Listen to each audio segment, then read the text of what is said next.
इस कथानक में लेखक विशंभरनाथ कौशिक ने स्त्री हृदय में माँ के पुत्र के प्रति लालसा का सुंदर चित्रण किया है। निसंतान नारी के मातृत्व पर आधारित यह कथा अत्यंत मार्मिक है। यह आप लोगों ने पढ़ा ही है। इस कहानी के मुख्य पात्र हैं ताऊ बाबू रामजी दास, ताई रामेश्वरी जो बाबू रामजी दास की पत्नी है, मनोहर बाबू रामजी दास का भतीजा। शुरुआत में ही थोड़ा सा हम पुनरावर्तन कर लेते हैं।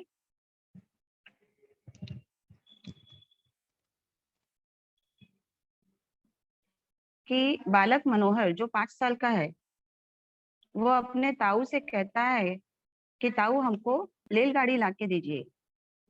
रेलगाड़ी तो छोटा सा जो खिलौना होता है वो बच्चा अपने ताऊ से मांगता है। इस पर उसके ताऊ जो है बहुत खुश हो जाते हैं और बोलते हैं जरूर लाके दूंगा, लेकिन तुम उसमें किसको बैठाओगे? अपने ताई ताई को बैठाओगे? तो बालक बोलता है कि नहीं, मैं उन्हें नहीं बैठाऊंगा। और कारण ये बताता है कि वो तो उनसे प्यार ही नहीं करती है। ठीक है।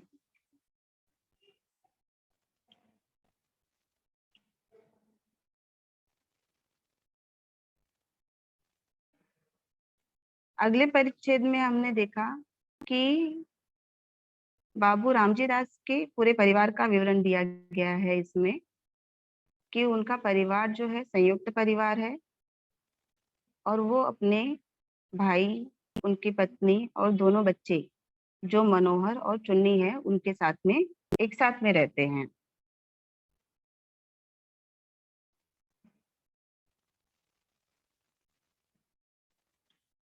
रामेश्वरी जो है वो निसंतान है और हर स्त्री को लगता है, हर पत्नी को लगता है कि वो एक न एक दिन माँ बने।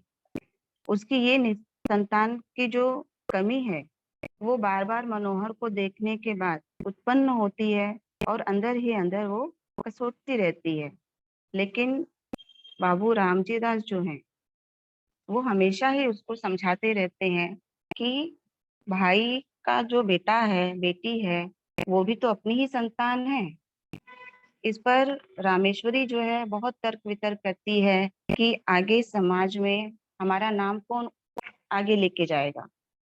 इस पर भी बाबू रामजी दास उसे समझाते हैं कि दुनिया में ऐसे बहुत सारे लोग हुए हैं जिनकी संतानें नहीं है, वो अपने सुकृति के नाते आगे चलते हैं, मतलब कि अच्छे कर्म के साथ आगे बढ़ते हैं। तो अभी हम इसके आगे का वाचन करते हैं।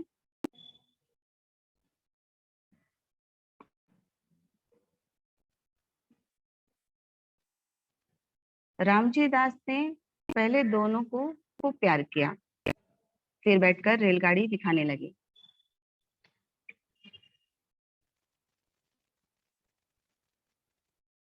पति को बच्चों में मगन होती देखकर उसकी भौहें तन गई, उसकी अर्थात रामेश्वरी की।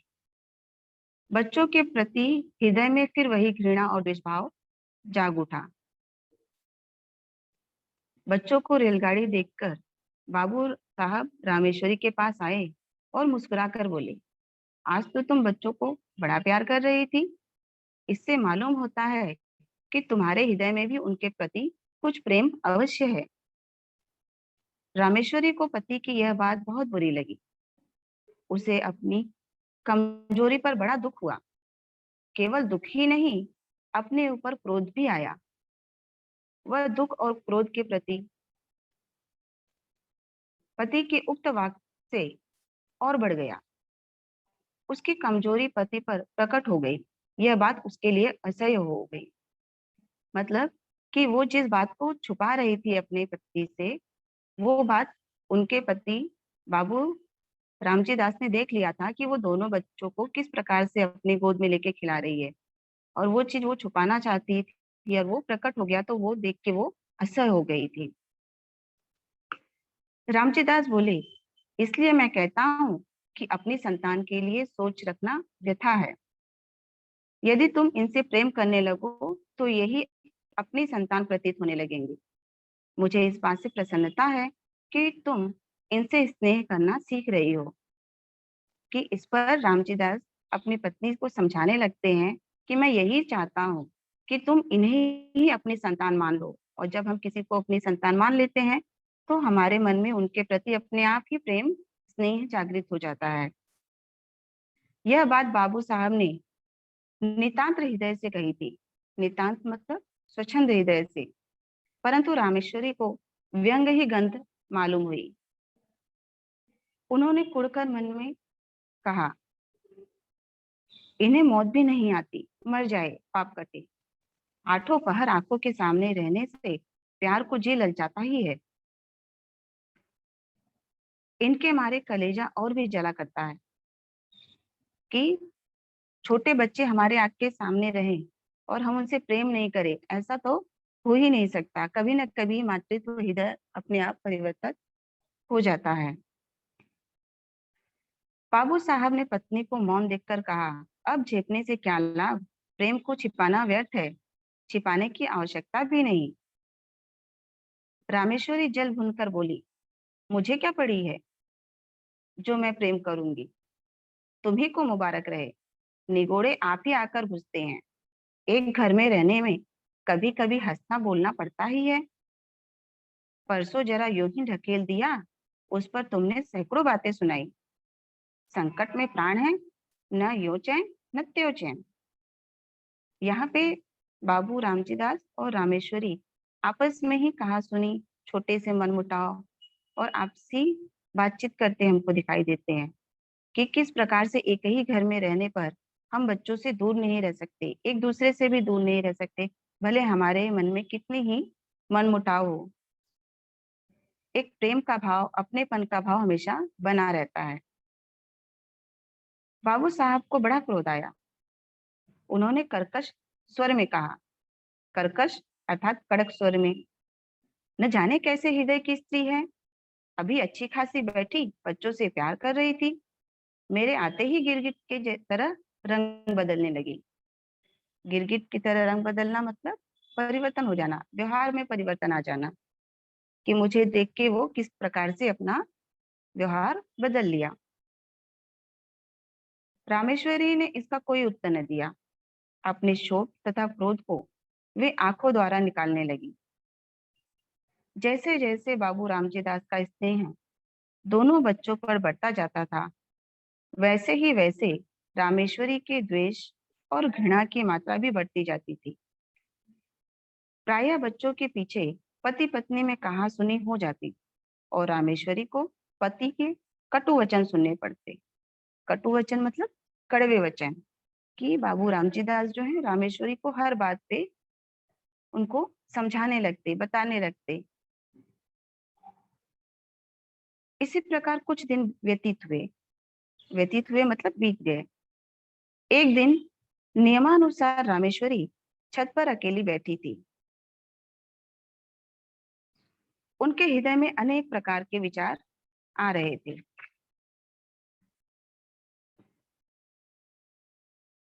विचार और कुछ नहीं, अपनी निज की संतान का अभाव, पति का भाई की संतान के प्रति अनुराग आदि। कुछ देर बाद जब उसके विचार स्वयं उन्हीं को कष्टदायक प्रतीत होने लगे, तब वह अपना ध्यान दूसरी ओर लगाने के लिए टहलने लगी। वह टहल ही रही थी कि मनोहर दौड़ता हुआ आया। मनोहर को देखकर उसकी भ्रिकुटी चढ़ गई। भ्रिकुटी मतलब आंखें के ऊपर जो एब्रो होता है, भौहें होते हैं, वो चढ़ गई और वह छत की चार दीवारी पर हाथ रखकर खड़ी हो गई। संध्या का समय था। आकाश में रंग बिरंगे पतंगे उड़ रही थी। मनोहर कुछ देर तक खड़ा पतंगों को देखता और सोचता रहा कि कोई पतंग कटकर उसकी छत पर गिरे, क्या आनंद आएगा। देर तक गिरने की आशा करने के बाद दौड़कर रामेश्वरी के पास आया और उसकी टांगों में लिपट कर बोला, ताई हमें पतंग मंगा दो। रामेश्वरी ने झिड़क कर कहा, चल हट, अपने ताऊ से जाके मांग। मनोहर कुछ अप्रतिभ सा होकर फिर आकाश की ओर ताकने लगा। थोड़ी देर बाद उससे फिर रहा न गया। इस बार उसने बड़े लाड से आकर अत्यंत करुण स्वर में कहा, ताई मंगा दो, हम भी उड़ाएंगे। मतलब कि संध्या काल के समय रामेश्वरी जो है अपने नियमानुसार छत पर टहल रही थी, घूम रही थी, एकांत में थी। और जब एकांत में व्यक्ति होता है तो अपनी उन सारी चीजों के बारे में बार बार सोचता है जो उसमें वो चाहता है कि वो उसे मिल जाए, वो करना चाहता है। इस पर थोड़ी देर में मनोहर भी आ जाता है और वो देखता है कि आकाश में बहुत सारे पतंगे उड़ रही हैं। और वो छोटा सा 5 साल का बच्चा, उसके मन में लालच आता है कि ये अगर पतंगे कट के मेरी छत पे आ जाएं तो मैं भी इसे पकड़ लूंगा और मैं भी इसे उड़ाऊंगा। लेकिन काफी समय देखने के बाद भी एक भी पतंग जब छत पे नहीं गिरी तो वो देखता है कि ताई पास में ही खड़ी है। और वो बड़े लाड से प्यार से जाता है ताई के पास और उनका पैर पकड़ के बोलता है कि ताई हमें भी मंगा दो ना, हम भी उड़ाएंगे। इस बार उसकी भोली प्रार्थना से रामेश्वरी का कलेजा पसीज गया। वह कुछ देर तक उसकी और स्थिर दृष्टि से देखती रही। फिर उन्होंने एक लंबी सांस लेकर मन ही मन में कहा, यह मेरा पुत्र होता तो आज मुझसे बढ़कर भाग्यवान स्त्री संसार में दूसरी न होती। निगोड़ा मरा कितना सुंदर है और कैसी प्यारी बातें करता है। यही जी चाहता कि उठाकर छाती से लगा ले। यह सोचकर वह उसके सिर पर हाथ फेरने वाली ही थी कि इतने में उन्हें मौन देखकर बोला, तुम हमें पतंग नहीं मंगा दोगी तो ताऊ जी से कह देंगे। यद्यपि बच्चे की इस भोली बात में भी मधुरता थी, तथापि रामेश्वरी का मुंह क्रोध के मारे लाल हो गया। वह उसे झिड़क कर बोली, जा कह दे अपने ताऊ जी से, देखे वह मेरा क्या कर लेंगे। कि काफी समय तक देखने के बाद मनोहर जो है ताई के पास जाता है और बड़े ही भोलेपन से करुण स्वर में अपनी ताऊ से कहता है कि मुझे पतंग मंगा दो, मैं भी उड़ाऊंगा। लेकिन एक बार उसको झिड़कने के बाद फिर दूसरी बार रामेश्वरी का कलेजा पसीज जाता है और वो उसे देखकर देखती रह जाती है कि कितना प्यारा भोला बच्चा है। काश ये मेरा बच्चा होता तो मैं इस संसार की सबसे भाग्यवान स्त्री होती। कितनी प्यारी प्यारी बातें करता है और उसके मन से उसके प्रति जो क्रोध था, घृणा का भाव था, वो 2 पल के लिए छूमंतर हो जाता है। और जैसे ही वो उसके सर पे हाथ रखने के लिए जाती है, प्रेम करने के लिए जाती है, अपनी गोदी में लेने के लिए जाती है, वैसे ही बच्चे का स्वभाव तो चंचल होता ही है। वो फिर बोल देता है कि हमें मंगा कर नहीं दोगी पतंग तो हम ताऊ जी से कह देंगे। इस पे ताई का जो प्रेम का भ्रम होता है वो फिर छूट जाता है और वो बोलती है कि जा अपने ताऊ जी से ही कह दे, देखती हूँ वो मेरे क्या कर लेंगे। मनोहर भयभीत होकर उनके पास से हट गया और फिर सतृष्ण नेत्रों से आकाश में उड़ती हुई पतंग को देखने लगा। सतृष्ण मतलब लालच से भरी हुई नजरों से देखने लगता है। इधर रामेश्वरी ने सोचा, यह सब ताऊ जी के दुलार का फल है कि बलिष्ठ भर का लड़का मुझे धमकाता है। ईश्वर करे इस दुलार पर बिजली टूटे। उसी समय आकाश से एक पतंग कटकर उसी छत की ओर आई और रामेश्वरी के ऊपर से होती हुई छज्जे की ओर गई। छत के चारों ओर 4 दीवारी थी जहां रामेश्वरी खड़ी थी। केवल वहां पर एक द्वार था जिससे छज्जे पर आ जा सकते थे। रामेश्वरी उस द्वार से सटी हुई खड़ी थी। मनोहर ने पतंग को छज्जे पर जाते देखा। पतंग पकड़ने के लिए वह दौड़कर छज्जे की ओर चला। रामेश्वरी खड़ी देखती रही। मनोहर उसके पास से होकर छज्जे पर गया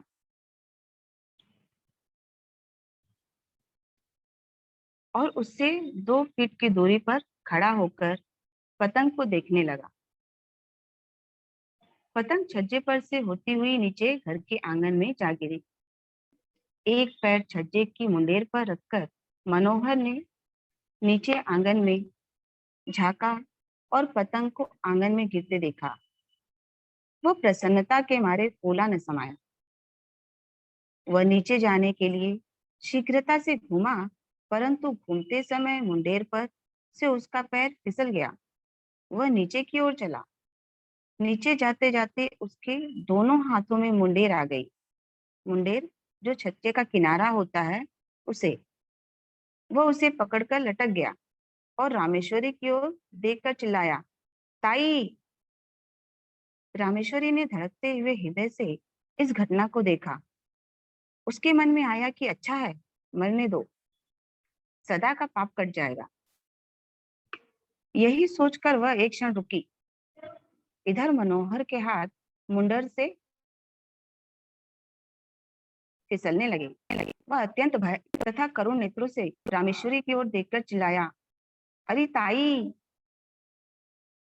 रामेश्वरी की आंखें मनोहर की आंखों से जा मिली। मनोहर की वह करुण दृष्टि देखकर रामेश्वरी का कलेजा मुंह में आ गया।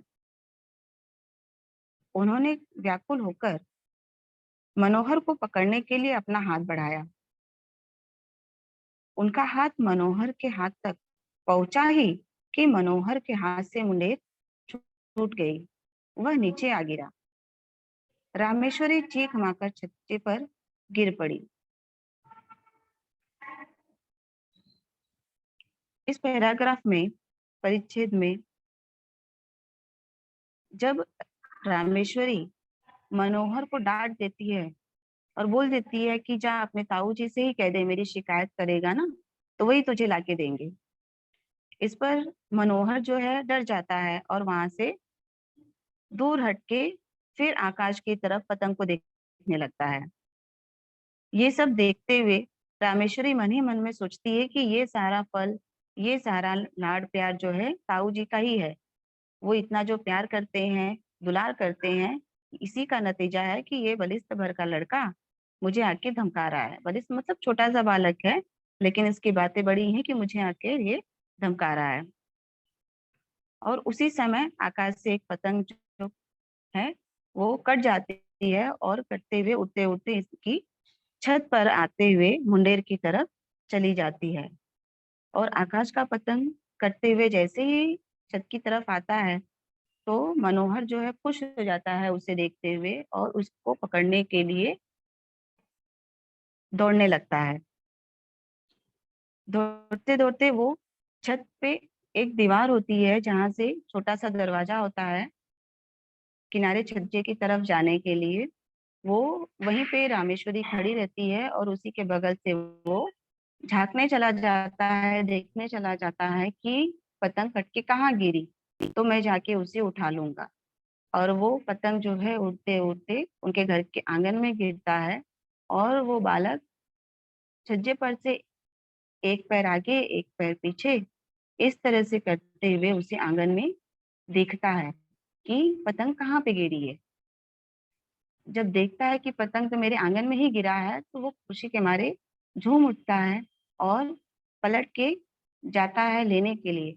तो वैसे ही उसका पैर फिसल जाता है और वो छज्जे से नीचे की तरफ गिरने लगता है।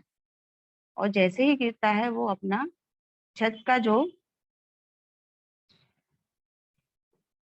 मुंडेर होता है उसे पकड़ लेता है। मुंडेर वो किनारा है जहां से वो अपने हाथों को कस के पकड़ लेता है और वहां पे कोई नहीं रहता, रामेश्वरी ही रहती है। तो रामेश्वरी को ही वो जोर से चिल्लाता है कि ताई, ताई बचाओ। तो पहले तो ताई उसे देखती है तो मन में एक पल के लिए उसे कहती है कि ठीक है। उसके मन में क्रोध, घृणा, वो सारे भाव आ जाते हैं कि इसी के कारण अभी 2 पल पहले उसने मुझे धमकी दे रहा था कि ताऊ से मैं कह दूंगा। अच्छा हुआ। लेकिन जब दोबारा वो करुण नेत्रों से देखते हुए रामेश्वरी की तरफ फिर से चिल्लाता है कि अरे ताई, इस पर रामेश्वरी का सारा क्रोध, घृणा सब छूमंतर हो जाता है और उसका कलेजा जो है मुंह को आ जाता है कि अरे मेरा बच्चा नीचे गिरने वाला है, और वो अपना हाथ बढ़ा देती है। जैसे ही वो अपना हाथ बढ़ाती है, वैसे ही मनोहर का हाथ छज्जे पर से मुंडेर के छूट जाता है और वो नीचे आंगन में जा गिरता है।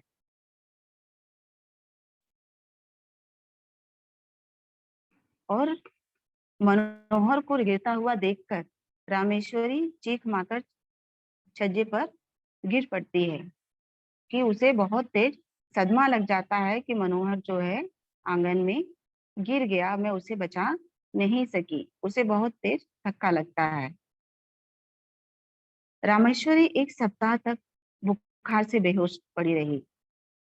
कभी कभी जोर से चिल्ला उठती और कहती, देखो देखो, वह गिरा जा रहा है, उसे बचाओ, दौड़ो, मेरे मनोहर को बचा लो। कभी वो कहती, बेटा मनोहर, मैंने तुझे नहीं बचाया। हाँ हाँ, मैं चाहती तो बचा सकती थी, देर कर दी। इस इसी प्रकार के प्रलाप वह किया करती।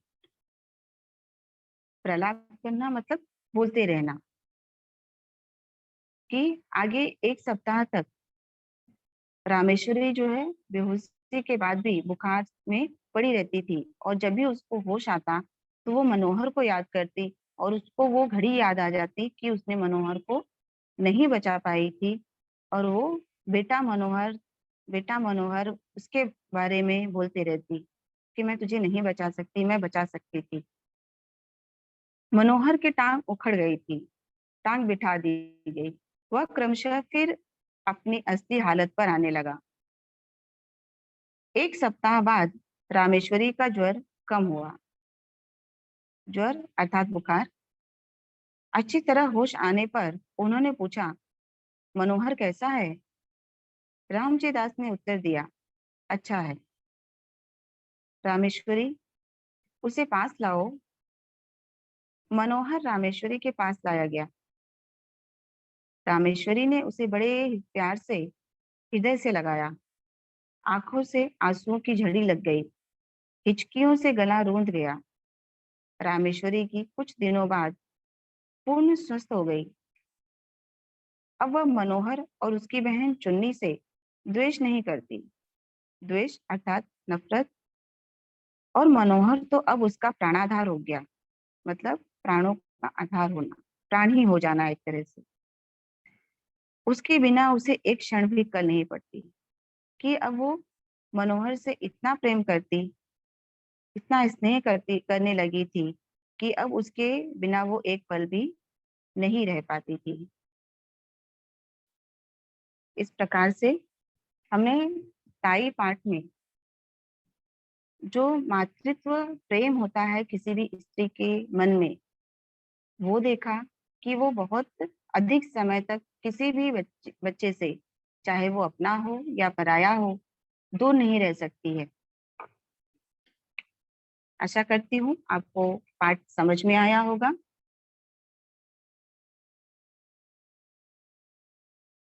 स्वाध्याय की तरफ चलते हैं। आपकी किताब में पेज नंबर 64। ऊपर से ही शब्द संसार शुष्क अर्थात सूखा, नीरस, तीक्ष्ण, प्रखर, तीव्र, मुंडेर, छत के किनारे की दीवार, छज्जा, छत या छप्पर, प्रलाप अर्थात पागलों की तरह कही हुई व्यर्थ की बातें। इसमें कुछ मुहावरे आए हुए थे, जैसे गिरगिट की तरह रंग बदलना, मतलब स्वार्थ पूर्ति हेतु व्यवहार में बदलाव लाना।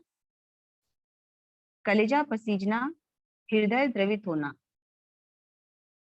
कलेजा मुंह को में आना, लगभग जान निकलने की स्थिति में हो जाना। स्वाध्याय की तरफ चलते हैं। पहला है, कारण लिखिए। मनोहर रेलगाड़ी में ताऊ जी को ले जाएगा। क्यों? क्या कारण है? क्योंकि ताऊ जी उसे रेलगाड़ी लाकर देंगे। दूसरा है, मनोहर रोने लगा। क्यों रोने लगा? आपको कारण लिखना है। क्योंकि ताई के धकेलने से उसके हृदय पर चोट लगी थी। कि जब मनोहर ताई जी के गोद में था तो वो उसे बड़े प्यार से प्यार करना चाहता था, लेकिन द्वेष और घृणा के कारण ताई जो है उसे अपनी गोद में नहीं रखती और उसे ढकेल देती है, और इस पर मनोहर रोने लगता है। दूसरा ख है, आकृति पूर्ण कीजिए। रामेश्वरी को दुख था, तो पुस्तक में आप लिखोगे अपनी संतानहीनता का। मतलब इसमें आपको कारण लिखना है कि रामेश्वरी को किस बात का दुख था। तो रामेश्वरी को संतानहीनता का दुख था। इससे नाम चलता है। तो नाम किससे चलता है? सुकृति से। जो हमारे कर्म होते हैं उन कर्मों से ही हमारा नाम चलता है, ना कि हमारी संतान से। ग है, खेलते हुए बच्चों का वर्णन कीजिए। तो बच्चे जब खेल रहे थे तो उस समय वहां का वातावरण किस प्रकार था? 4 पॉइंट है। चारों पॉइंट में आप लोग लिखोगे कि उनका दौड़कर ताई के पास लौट आना, हवा में उड़ते बाल, कमल की तरह खिले हुए उनके मुख, उनकी प्यारी प्यारी तोतली बातें, उनका चिल्लाना भागना आदि। ठीक है। घ है ताई के स्वभाव। कि ताई का स्वभाव कैसा था? पहले पॉइंट में आप लिखोगे संतान की चाहत, दूसरे में भतीजे से घृणा, तीसरा पॉइंट है द्वेष तथा घृणा के कारण बच्चों से दूरी, चौथा मनोहर के छत से गिर जाने पर ताई का हृदय परिवर्तन।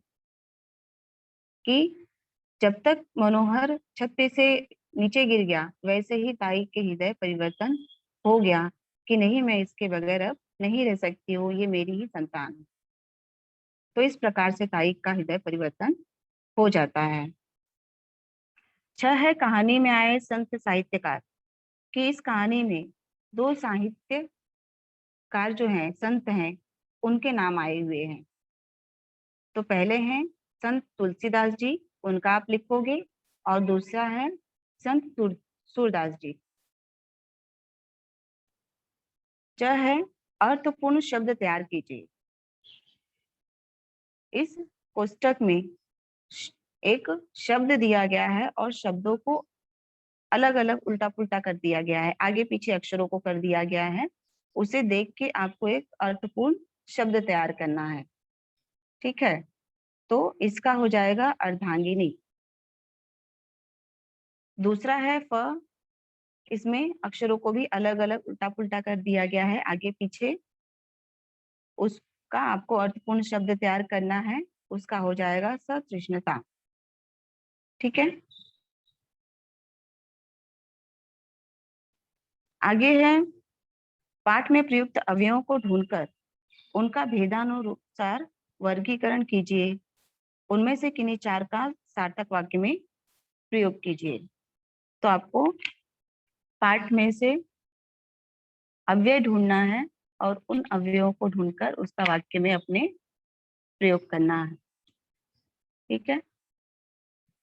अव्यय जैसे और, नीचे, और, परंतु, कि, क्योंकि, इसलिए, तो, बाहर, अंदर, ये क्या है? अव्यय है। और ये आपको परीक्षा में भी आता है।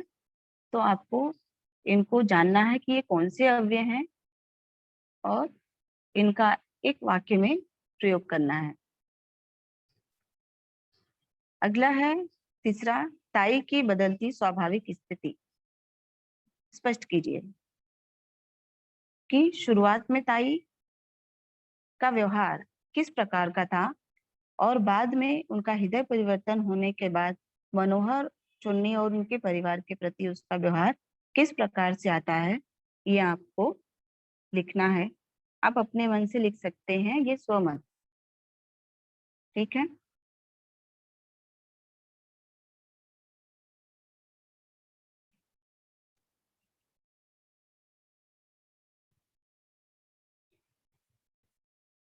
Thank you. हेलो। जी मिस। हेलो। हाँ sir. Hello teacher. Hello. Teacher वो प्राणाधार मतलब क्या? प्राणाधार मतलब कि उनके प्राण हो जाना, एक तरह से अपनी जान हो जाना, कहते हैं ना प्राण, प्राणों का आधार होना। ये रामेश्वरी का प्राण का आधार कौन बन गया? मनोहर बन गया, कि उसके बिना वो अब नहीं रह सकती थी। हाँ टीचर।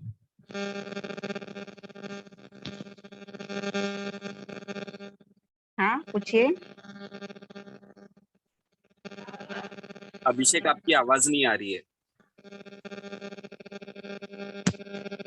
हेलो।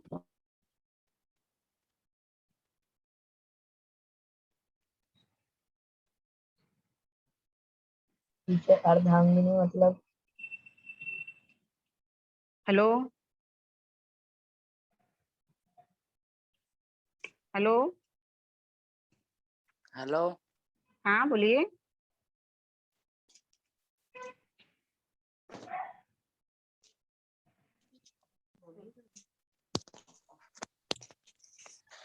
हाँ बोलिए शिवशंकर, बोलिए, पूछो बच्चा।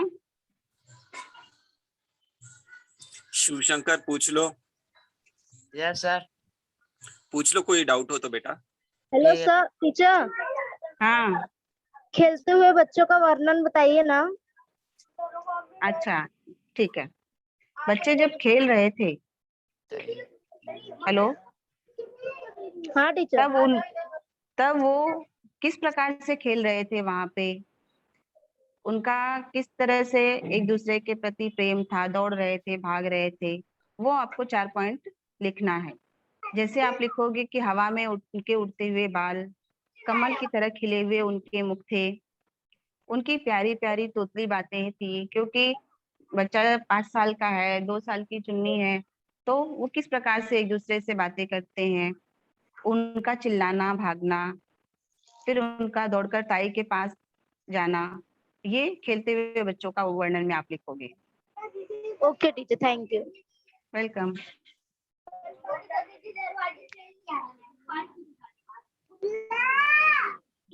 हाँ कोई और पूछो।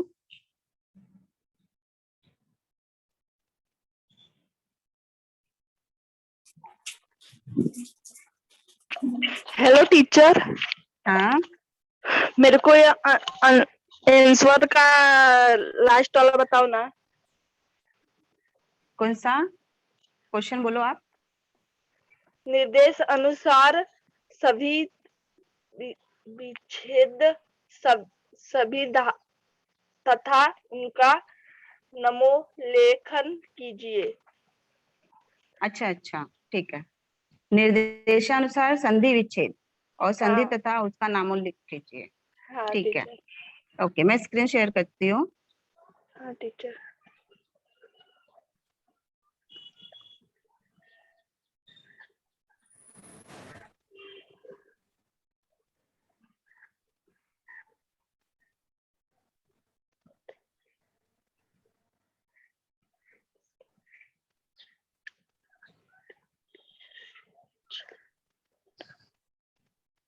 इसमें देखिए, संधि विच्छेद मतलब आप लोगों को टीचर ने सिखाया ही होगा कि संधि जो है 3 प्रकार के होते हैं, स्वर संधि, व्यंजन संधि और विसर्ग संधि। ठीक है, तो इसमें आप लोगों को 15 जो है शब्द ऐसे दिए गए हैं जिसका आपको संधि विच्छेद करना है, और कुछ शब्द इसी में से दिए गए हैं जिनका संधि विच्छेद है, उनको आपको संधि करना है। संधि मतलब जोड़ना होता है, और विच्छेद करना मतलब उसको अलग करना। और तीसरा पॉइंट जो है संधि का प्रकार, कि आपको उन्हें पहचानना है कि ये कौन सा प्रकार में आता है। ठीक है, तो आप लोग इसमें देखोगे, स्क्रीन पे दिख रहा है आपको। हाँ टीचर दिख रहा है। हाँ, आप उसका स्क्रीनशॉट भी ले लो। हाँ लिया टीचर। हाँ, तो इसमें देखो टीचर ये जो पहला, नीचे दिया है, इसको क्या करना है? इसमें परिच्छेद पढ़िए और उसमें आए शब्दों के लिंग एवं वचन बदल के लिखिए।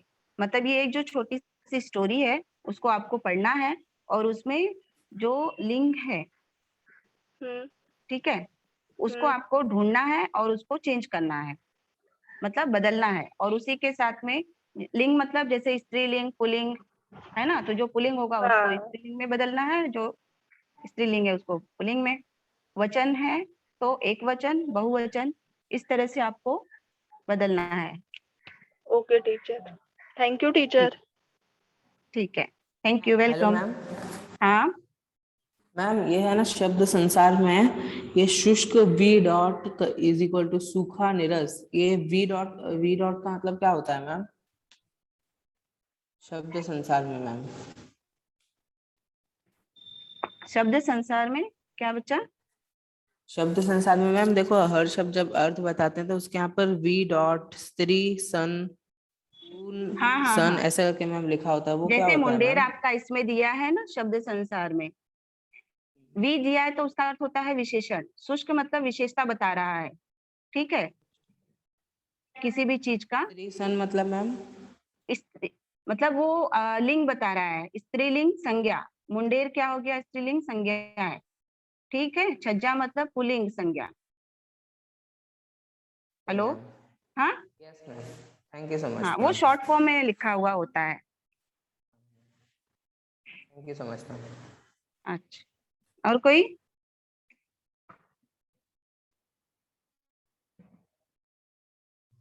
किसी के रेज हैंड नहीं है मिस अभी। हाँ आनंद, बोलो बेटा, आपको क्या डाउट है, पूछ लो। Hello sir. हाँ बोलो। टीचर मेरा ग्रुप डिलीट हो गया व्हाट्सएप से, मेरे को ऐड कर लो ना इसी नंबर पे।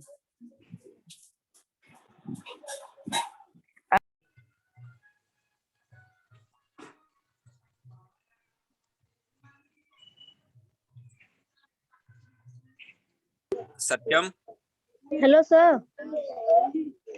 हाँ हेलो सत्यम, पूछो। टीचर वो सेकंड, अरे फर्स्ट पार्ट का वसंत और वर्षा का आंसर भेजिए ना। संत कौन सा? वसंत पाली में आए वर्षा, संत साहित्यकार। वसंत वर्षा का वो क्वेश्चन आंसर।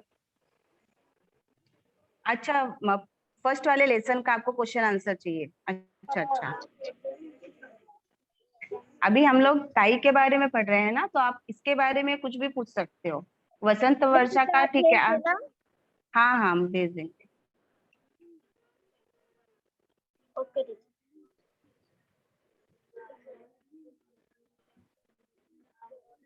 अंकित, हेलो टीचर, हाँ बोलिए। ताई के स्वभाव क्या होता है? ताई का स्वभाव मतलब उनका व्यवहार किस प्रकार का था, किस तरह की वो थी, उनके बारे में आपको लिखना है, ठीक है। कि अ, उनको संतान की चाहत थी, कि उनकी भी अपनी खुद की संतान होनी चाहिए, लेकिन नहीं थी, इससे जब भतीजे के बेटे को देखती थी तो उनको उनके मन में घृणा होती थी, ठीक है। तो आपको वो 4 पॉइंट जिस तरह से एरो दिया गया है उसमें आपको कम से कम शब्दों में वो उत्तर लिखना है। Okay teacher. हाँ, इसका आंसर भी मैंने आपको देखो दिखाया हुआ था।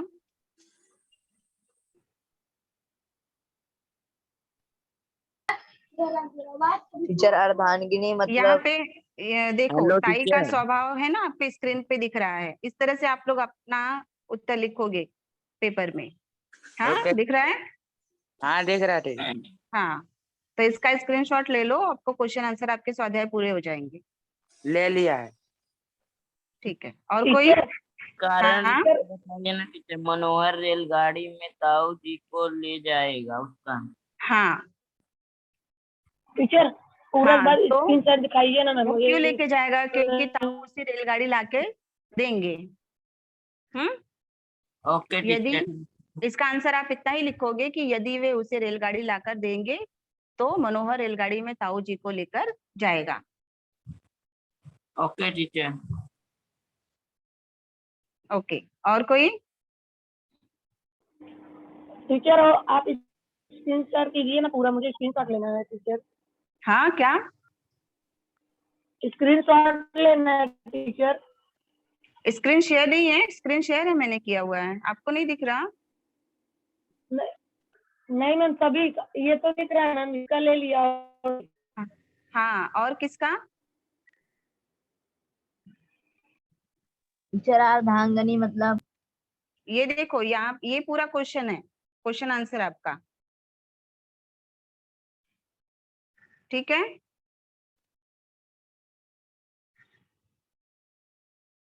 और किसी को?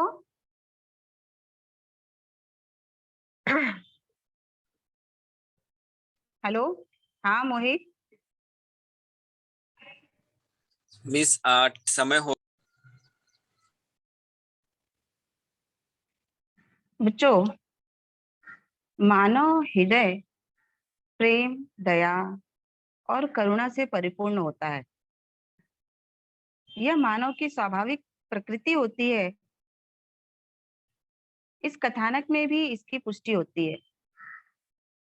पश्चाताप की अग्नि में ईर्ष्या और द्वेष भस्म हो जाते हैं तथा रामेश्वरी का ममत्व जाग उठता है और उसका हृदय परिवर्तन हो जाता है। आशा करती हूँ कि आप सभी बच्चों को टाई पाठ अच्छी तरह से समझ में आ गया होगा। Thank you.